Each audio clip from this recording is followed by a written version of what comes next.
నీ కృపను బట్టి, ప్రేమను బట్టి, నీ దయా దాక్షిణ్యాలను బట్టి మా జీవితంలో మరొక దినాన్ని మీరు బహుమానంగా ఇచ్చి, నా దేవా, నా ప్రభువా, నిన్ను స్తుతించటానికి నాయన మనోజ్ఞను, విద్యాసాగర్ని ప్రేమించి మీరు ఇచ్చిన కుమారుని బట్టి ఈ దినం మిమ్మల్ని స్తుతిస్తున్నాం, ఘనపరుస్తున్నాం తండ్రి.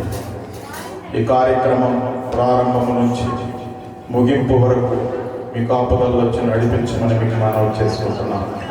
నా దేవా, నా ప్రభువా, మీరిచ్చిన బహుమానాన్ని, మీ కృపలో భద్రం చేసి ఇచ్చినటువంటి బహుమానాన్ని మీకు మహిమకరంగా మేము పెంచులాగా కృప చూపమని మీకు మనవి చేసుకుంటున్నాం. ఇక్కడ చేరిన ప్రతి ఒక్క బిడ్డను మీరు జ్ఞాపకం చేసుకున్నారు. నీ బిడ్డలుగా ప్రత్యేకపరుచుకున్నందుకు మీకు వందనాలు, స్తుతులు, స్తోత్రాలు తండ్రి. దేవదేవ, మరి ఈ కార్యక్రమాన్ని మీ నామంలో మేము ప్రారంభించుకుంటున్నాం. దయచూపమని, నెమ్మదిని అనుగ్రహించమని మా రక్షకుడు, మా విమోచకుడు, మా ప్రాణదాత అయినటువంటి యేసుక్రీస్తు నామంలో బ్రతికిలాడి వేడుకొస్తున్నాం తండ్రి. ఆమేన్. స్తుతి చెల్లించి ఉల్లాసింతుము, హల్లెలూయా. స్తోత్రించి కీర్తించదము, హల్లెలూయా. స్తుతి చెల్లించి ఉల్లాసింతుము, హల్లెలూయా. గడిచిన కాలమెల్లా కంటి పాపావలే, గడిచిన కాలమెల్లా కంటి పాపావలే కాచెను ప్రభు మమ్ము, హల్లెలూయా. ప్రభును స్తోత్రించి కీర్తించదము, హల్లెలూయా. స్తుతి చెల్లించి ఉల్లాసింతుము, హల్లెలూయా. స్తోత్రించి కీర్తించదము, హల్లెలూయా. స్తుతి చెల్లించి ఉల్లాసింతుము, హల్లెలూయా. పాపమును బాపినాడు, హల్లెలూయా. మన శాపమును మాపినాడు, హల్లెలూయా. పాపమును బాపినాడు, హల్లెలూయా. మన శాపమును మాపినాడు, హల్లెలూయా. కన్న తల్లి వలెనే కనికరించెను మమ్ము, కన్న తల్లి వలెనే కనికరించెను మమ్ము. ఎన్న తరమ ప్రేమ, హల్లెలూయా. ప్రభును స్తోత్రించి కీర్తించదము, హల్లెలూయా. స్తుతి చెల్లించి ఉల్లాసింతుము, హల్లెలూయా. స్తోత్రించి కీర్తించదము, హల్లెలూయా. స్తుతి చెల్లించి ఉల్లాసింతుము, హల్లెలూయా. తల్లి అయినా మరచినాను, హల్లెలూయా. తాను ఎన్నడైనా మరచిపోడు, హల్లెలూయా. తల్లి అయినా మరచినాను, హల్లెలూయా. తాను ఎన్నడైనా మరచిపోడు, హల్లెలూయా. ఎలా ఈవులనిచ్చి ఉల్లాసము సాగును, ఎలా ఈవులనిచ్చి ఉల్లాసము సాగును. కొల్లగా మరలా కోరి, హల్లెలూయా. ప్రభును స్తోత్రించి కీర్తించదము, హల్లెలూయా. స్తుతి చెల్లించి ఉల్లాసింతుము, హల్లెలూయా. స్తోత్రించి కీర్తించదము, హల్లెలూయా. స్తుతి చెల్లించి ఉల్లాసింతుము, హల్లెలూయా. శోధన కాలములందు, హల్లెలూయా. మన వేదన కాలములందు, హల్లెలూయా. శోధన కాలములందు, హల్లెలూయా. మన వేదన కాలములందు, హల్లెలూయా. నాథుడు యేసు మన చెంతనుండానిలా, నాథుడు యేసు మన చెంతనుండానిలా. చింతలేమియో రావు, హల్లెలూయా. ప్రభు స్తోత్రించి కీర్తించదము, హల్లెలూయా. స్తుతి చెల్లించి ఉల్లాసింతుము, హల్లెలూయా. స్తోత్రించి కీర్తించదము, హల్లెలూయా. స్తుతి చెల్లించి ఉల్లాసింతుము, హల్లెలూయా. స్తోత్రించి కీర్తించదము, హల్లెలూయా. స్తుతి చెల్లించి ఉల్లాసింతుము, హల్లెలూయా. స్తోత్రించి కీర్తించదము, హల్లెలూయా.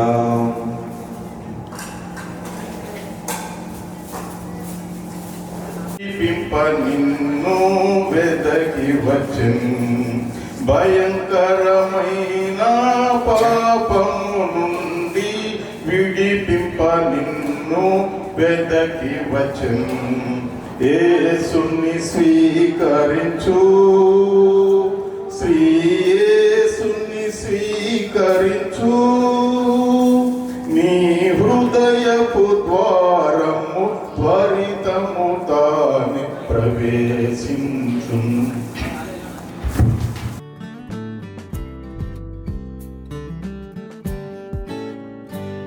గర్భఫలమును ఇయ్యకపోయిన దేవునికి ప్రతిగా ఉన్నానా అని ఈ మాటను కొంచెం జాగ్రత్తగా వినాలని నేను మీకు మనవి చేస్తున్నాను. యాకోబుకి కోపం వచ్చింది, రాహేలు మీద రగులు కొనగా అతడు నేను నీకు గర్భఫలమును ఇయ్యకపోయినా దేవునికి ప్రతిగా ఉన్నానా అని అన్నాడు. గర్భఫలం ఎవరిస్తారు అనే దానిని యాకోబు తేడగా చెప్తున్నాడు. గర్భఫలము దేవుడు ఇవ్వాలి, నేను కాదు, భర్త కాదు. దేవుడే గర్భఫలాన్ని ఇవ్వాలి. దాని గురించి కీర్తన గ్రంథం 127వ కీర్తన 3వ వచనాన్ని చూడండి. 127వ కీర్తన 3వ వచనాన్ని చదువుతున్నా. కుమారులు యెహోవా అనుగ్రహించు స్వాస్యము, గర్భఫలము ఆయన ఇచ్చు బహుమానం. గర్భఫలము ఆయన ఇచ్చు బహుమానం.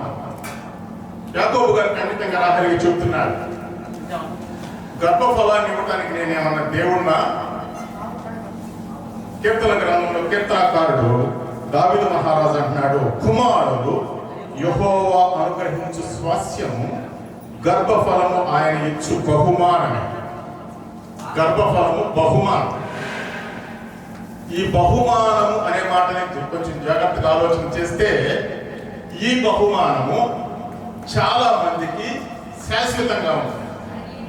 ఈ గర్భఫలము, ఈ కుమారుడు బహుమానముగా చాలా మంది యొక్క స్టేటస్ మార్చేశాడు, చాలా మంది యొక్క స్థితిని మార్చేశాడు. ముందుగా మనోజ్ఞను తీసుకుంటే, మనోజ్ఞ తల్లి అయినది. నిన్న సండే ఆమె కొడుకు విషయం చెప్పకపోయినా మదర్స్ డే చేసుకుంది. మొట్టమొదటి మదర్స్ డే ఆమె. ఇక నుంచి మనోజ్ఞాని ఫలానా వారి తల్లి అని పిలుస్తారు. ఆ తర్వాత డాక్టర్ సాగర్ గారు తండ్రి అయ్యారు. వీళ్ళ స్టేటస్ మారిపోయినాయి, తల్లి తండ్రి అయ్యారు. ఈ అబ్బాయి తండ్రి ఎవరు? సాగర్. ఈ అబ్బాయి తల్లి ఎవరు? మనోజ్ఞ. వాళ్ళ స్టేటస్ చూడండి మారిపోయింది. ఈ స్టేటస్ ఎంతకాలం ఉంటుంది? బహుమానం. గర్భఫలము యెహోవా ఇచ్చు బహుమానం. తర్వాత దావులూరు నాగరాజు గారు తాతయ్యాడు, ఆల్రెడీ తాతయ్యాడు అనుకోండి. అయితే ఈ తాతలకి స్టేటస్ అలాగే ఉండిపోతుంది. కానీ వాళ్ళ భార్యలకు మటుకు నాగరాజు గారి భార్య అమ్మమ్మ అయింది, కానీ ఇప్పుడు నాయనమ్మ అవుతుంది. నాయనమ్మ. అమ్మమ్మ కంటే కొంచెం స్టేటస్ పెరుగుతూ ఉంది. సంతోషం. గర్భఫలము యెహోవా ఇచ్చు బహుమానం. ఈ మాట నేను సారిసారికి చెప్తా ఉంటాను, గుర్తుపెట్టుకోండి. గర్భఫలము యెహోవా ఇచ్చు బహుమానం. ఈ కుర్రవాడు భూమి మీదకి రావడం వలన ఎందరి స్టేటస్ మారుతుందో చూడండి. మనోజ్ఞకి సాగర్ తల్లి తండ్రి అయ్యారు. నా కొడుకు అని అంటున్నారు వాళ్ళు. మా నాన్న మా అమ్మ అంటున్నాడు ఆ పిల్లవాడు. మా తాతయ్య మా నాయనమ్మ. ఇప్పుడు యేసుదాస్ బాబు గారి దగ్గరికి వస్తే ఆయన కూడా తాతయ్య. ఈయనకి ఇది ఫస్ట్ ఎక్స్పీరియన్స్ అనమాట. ఈయన స్టేటస్ ఎప్పుడు మారదు. మనీషాకి పెళ్లి చేసి పిల్లలు పుట్టినా ఈయన తాతయ్య. ఇందిరా కూడా అమ్మమ్మే స్టేటస్. ఈ స్టేటస్ వీళ్ళిద్దరికి శాశ్వతంగా ఇచ్చాడు దేవుడు. గర్భఫలము యెహోవా ఇచ్చు బహుమానం. ఇంకొక ఆమెకి ఒక్కొక్క స్టేటస్ ఉన్నది. కూచిపూడి మనోజ్ఞ చిన్నమ్మ స్టేటస్ సంపాదించుకుంది. మనీష మనీష చిన్నమ్మ స్టేటస్ని సంపాదించుకున్నాడు. ఇవన్నీ జీవితకాలం ఉండే స్టేటస్. అందుకు అక్కడ అన్నాడు, ఈ స్టేటస్ని బహుమానము అని అన్నాడు. గర్భఫలము యెహోవా ఇచ్చు బహుమానం. మరి తరతరాలుగా చూస్తూ ఉన్నాడు. ఈ గర్భఫలాన్ని, ఈ బహుమానాన్ని మనం ఎలా పెంచాలి, ఎలా చూడాలి, ఏమి చేయాలి? సామెతల గ్రంథం 22వ అధ్యాయం 6వ వచనాన్ని చూడండి. సామెతల గ్రంథం 22వ అధ్యాయం 6వ వచనాన్ని నేను చదువుతున్నాను. తల్లిదండ్రులు కూడా జాగ్రత్తగా వినాలని. ఎప్పుడు కూడా దాని నుండి తొలగిపో. బాలుడికి నడవలసిన త్రోవ వీళ్ళిద్దరు నేర్చుకుంటేనే కానీ అతనికి నేర్పలేదు. వీళ్ళిద్దరూ సర్జరీ చేయవచ్చు, అది నేర్పడం కుదరదు. నడవలసిన త్రోవను మటుకు వారు చెప్పాలి. వారే కాదు ప్రియులారా, ఇప్పుడు చాలా మంది స్టేటస్ మారిందని చెప్పాం కదా. వారికి పిల్లవాడు పుట్టడం వలన వాళ్ళ యొక్క స్టేటస్ మారింది. ఇంకో జంట ఉన్నారు ఇక్కడ, అత్తం అవుతుంది, మామయ్య అవుతారు. వాళ్ళ స్టేటస్ కూడా మారింది. మా మేనత్తండి అని చెబుతా ఉంటాడు వాడి రేపు. సో వీళ్ళందరూ ఎలా పెంచాలంటే ఇక్కడ అన్నాడు, బాలుడు నడవవలసిన త్రోవను వానికి నేర్పము, వాడు పెద్దవాడైనప్పుడు దాని నుండి తొలగిపోవాలి. ప్రియులారా, ఈ గుడికి అందుకే ఏర్పాటు చేసుకుంటాం. ఈ గుడికిను వేలలో వేయటం ఒకటే కాదు, కానీ గుడి మాట మన కొరకు దీవించును కాక. ఈ సమయంలో గిజ్జోన్ గారు కూడా కొద్దిసేపు దేవుని వాక్యాన్ని అందించవలసిందిగా మనం చేస్తున్నాం.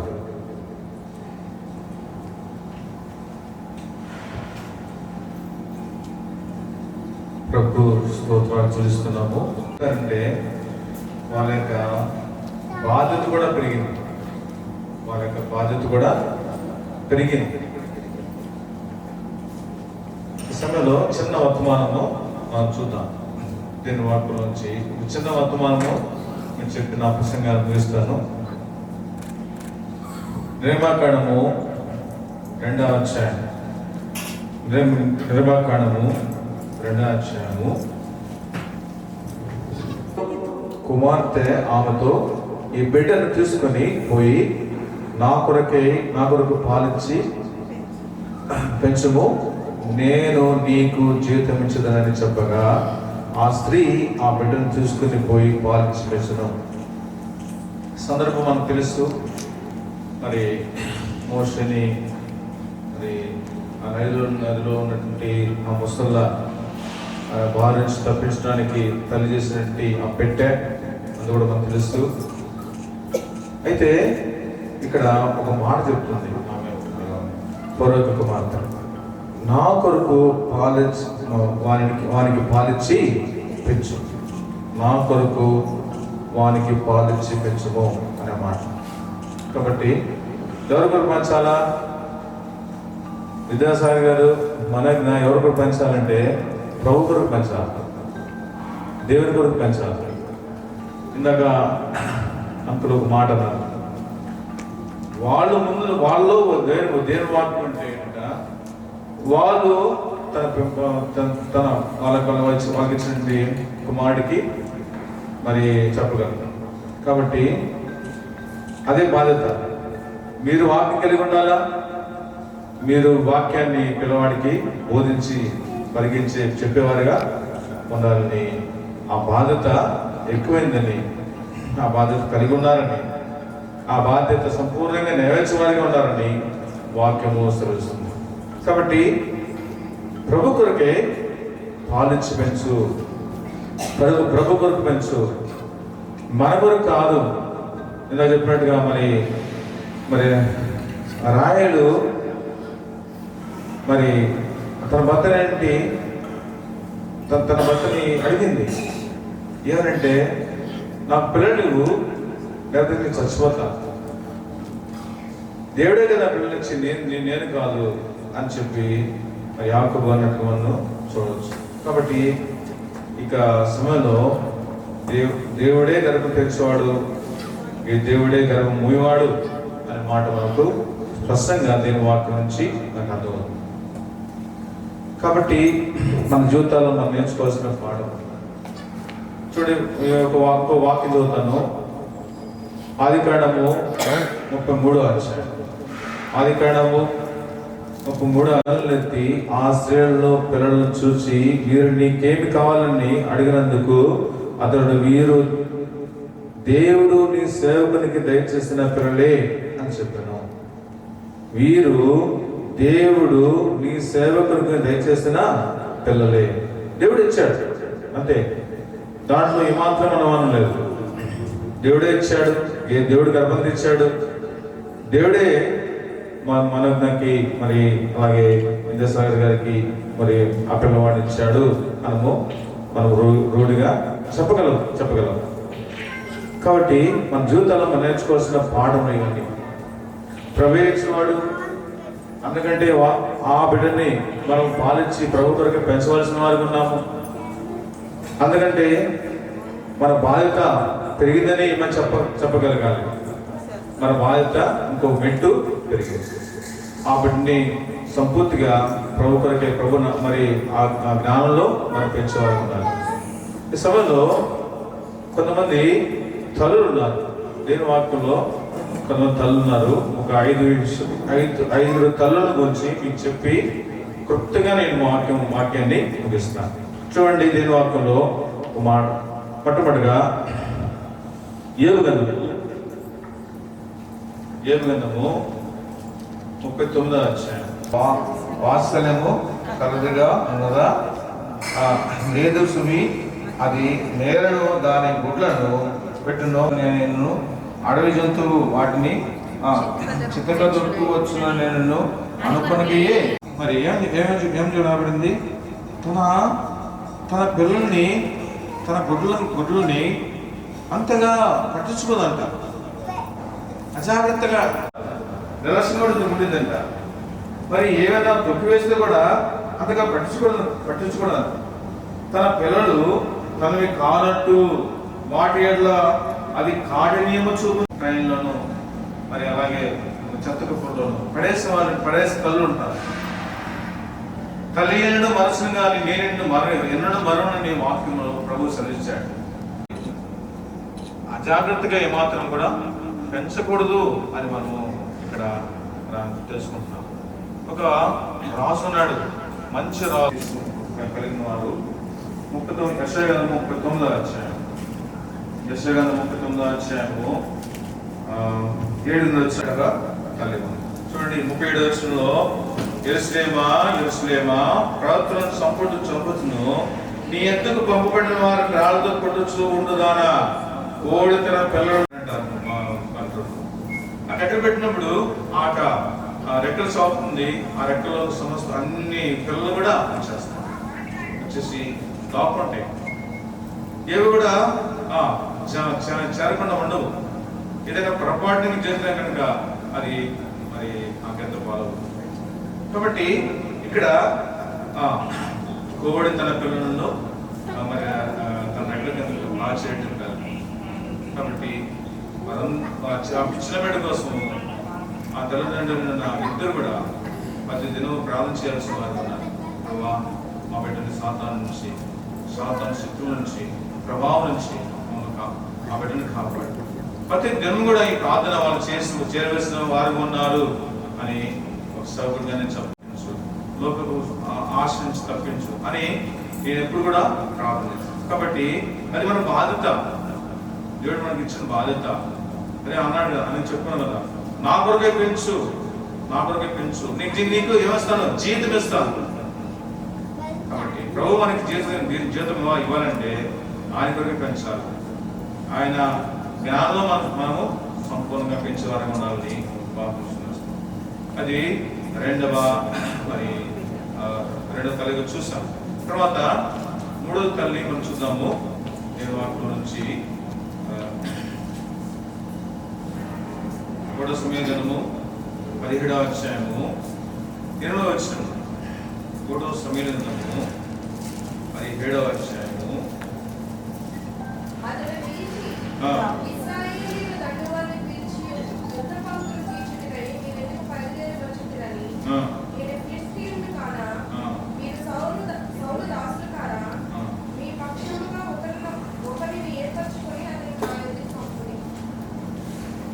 సమయ గ్రంథము 17వ అధ్యాయము.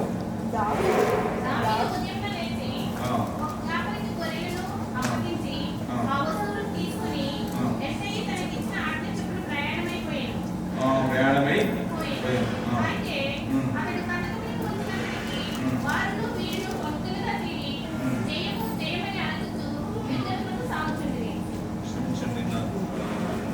రెండవ సమీకరణం నీ పుత్రిను మరియు నీ తండ్రి యుద్ధనందు. ఇక్కడ తల్లి గురించి మాట్లాడుతున్నాడు నేను వాకు. ఏం తల్లి అంటే అడవుల్లో పిల్లలను పోగొట్టుకున్న ఎలుగుబంటి, ఎందుకంటే రోషం కలిగిన ఎలుగుబంటి తల్లిదండ్రులు. కాబట్టి అడవులో పిల్లలను పోగొట్టుకున్న ఎలుగుబంటి మరి తిరుగుతూ ఉంటుంది. కాబట్టి అలాంటి తల్లితత్వము మనలో రావాలని ప్రభు కోరుతున్నాడు. ఆ బిడ్డను పెంచవచ్చు. నాలుగోదిగా చూడండి, ద్వితీయోపదేశకాండము 32వ అధ్యాయము 11వ వచనం. ద్వితీయోపదేశకాండము 32వ అధ్యాయము. పక్షిరాజు తన గూడును రేపి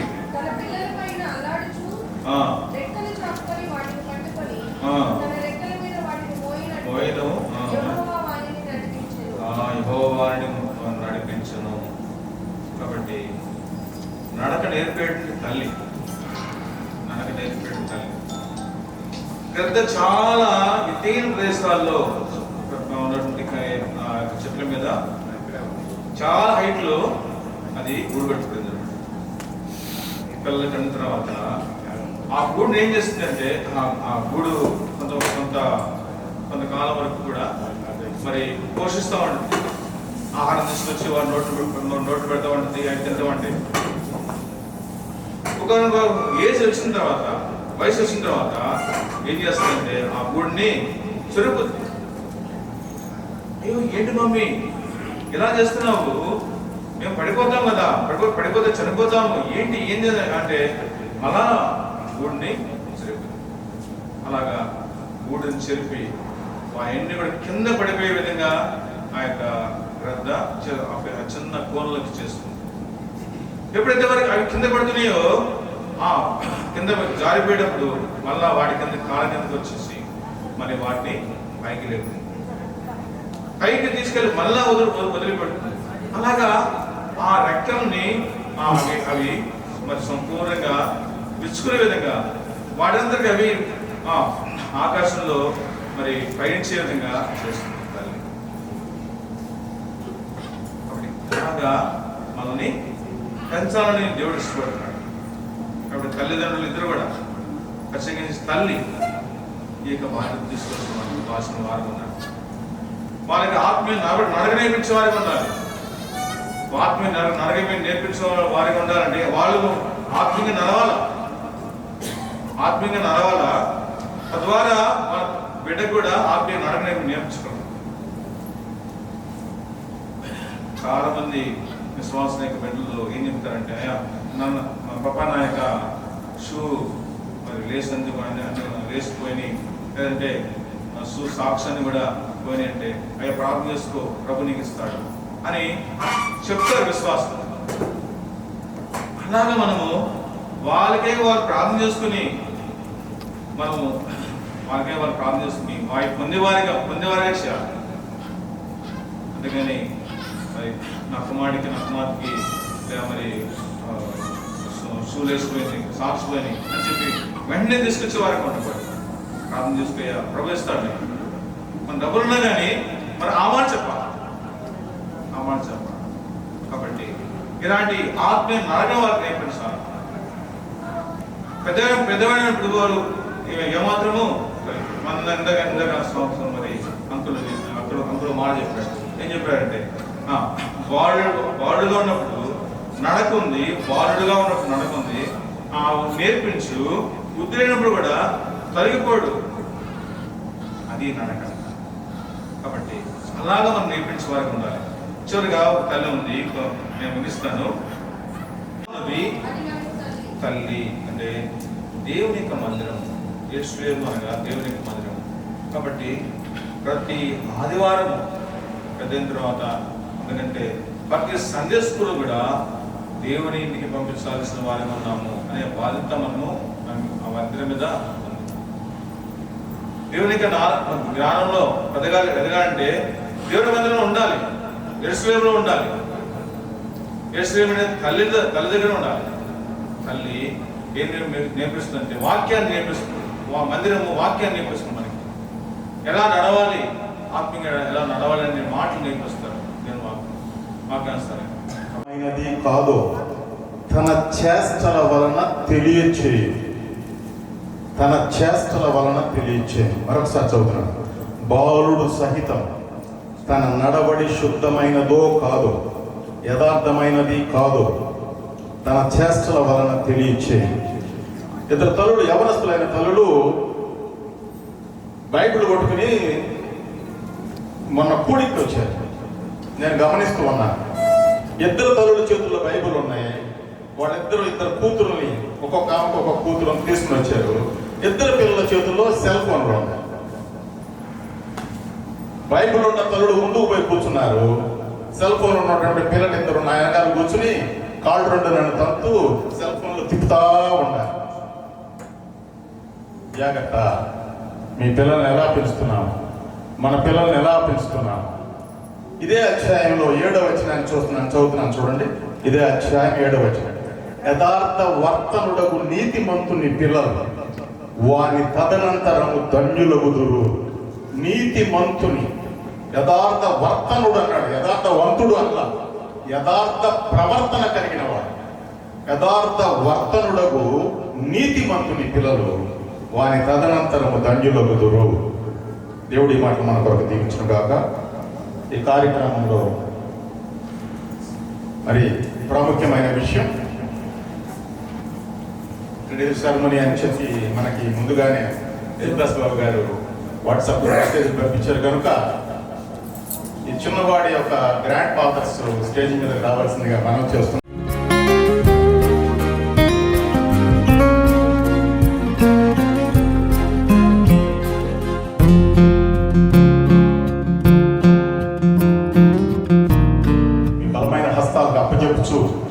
ఈ ఉయ్యాలలో మేము పరుణ్ణి పెట్టుతుండగా నా దేవ, నా ప్రభు, ఒకసారి మిమ్మల్ని కూడా మేము జ్ఞాపకం చేసుకుంటున్నాం. నాయన, బెత్లెహేములో పశువుల పాకలో తొట్టులో పరుణ్ణన్న యేసయ్య నేను స్తుతిస్తున్నాను, కనపరుస్తున్నాను. దేవదేవుడు అయిన నీవు మా కొరకు కుమారుడుగా, మా కొరకు మనుష్య రూపంలో జన్మించి నివసించడానికి కూడా స్థలము లేనటువంటి నాయన స్థలంలో మా కొరకు మీరున్నారు. అదే దానిని మేము గుర్తు చేసుకుంటూ ఈ బిడ్డని ఉయ్యాలలో వేయించుకుండగా మీ కాపుదలించి నడిపించమని, దయచూపమని మా రక్షకుడైన యేసుక్రీస్తు నామములో బ్రతిమలాడి ఈ బిడ్డని ఉయ్యాలలో పరుండబెట్టుచున్నాము తండ్రి. ఆమేన్.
చేస్తూ వచ్చిన నాయన తండ్రి ఉపకారాలను బట్టి కుటుంబాలను బట్టి ప్రభావానికి స్థుతి చెల్లిస్తూ అయా బిడ్డ పెరిగి జ్ఞానస్తుడుగా నా తండ్రి వారుడైన సమయం ఏ విధంగా నీ సన్నిధిలో ప్రభా మీద ఎందు మనుషుల దైన వర్తిల్లి ఉన్నాడు ప్రభా అలాంటి నైనా వర్తిల్లి నా బిడ్డ జీవితంలో మీరు ఉంచుతూ రమ్మని వేడుకుంటున్నాం.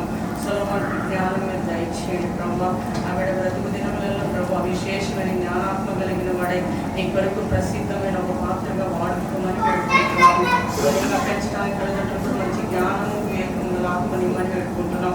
అయా వచ్చిన ప్రతి బిడ్డను మీరు దీవించమని సేవకులు వారి కుటుంబాలను ఆశీర్వదించమని యేసునామమున అడిగి పెట్టుకుంటున్నాము తండ్రి. ఆమేన్. ఆమేన్.